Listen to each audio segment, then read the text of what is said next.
কথা পাতি আমি দুৰ্গা প্ৰতিমা ভাগি দিয়াৰ আশা কৰিছিলোঁ আৰু আপোনালোকে আমাৰ অনুৰোধটো ৰক্ষা কৰি যিখিনি আমাক সহায় সহযোগিতা আগবঢ়াই দিলে তাৰ বাবে মই আমাৰ পৰিয়ালৰ তৰফৰ পৰা আপোনালোকৰ ওচৰত সদায় চিৰকৃতজ্ঞ হৈ ৰওঁ।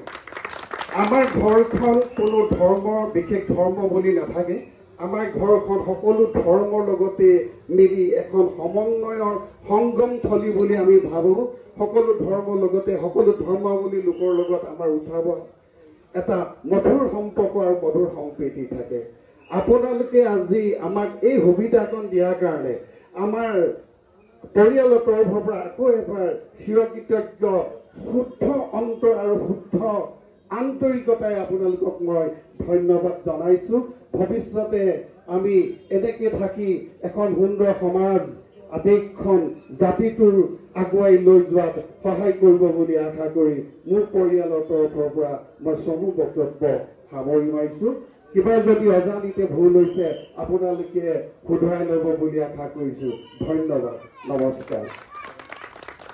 আমি মহিদ আলী ডাঙৰীয়ালৈ আন্তৰিক ধন্যবাদ আৰু কৃতজ্ঞতা জ্ঞাপন কৰিছোঁ। আমগুৰি ষ্টেচন ৰোড দুৰ্গা পূজা সমিতি উদযাপন সমিতিৰ তৰফৰ পৰা আমি আশা ৰাখিছোঁ তেখেতে যি কম সময়ত থুলমূল বক্তব্য আগবঢ়ালে, এই বক্তব্য অসমীয়া জাতিটোৰ বাবে অসমীয়া সমাজৰ বাবে অনুকৰণীয় হৈ ৰওক।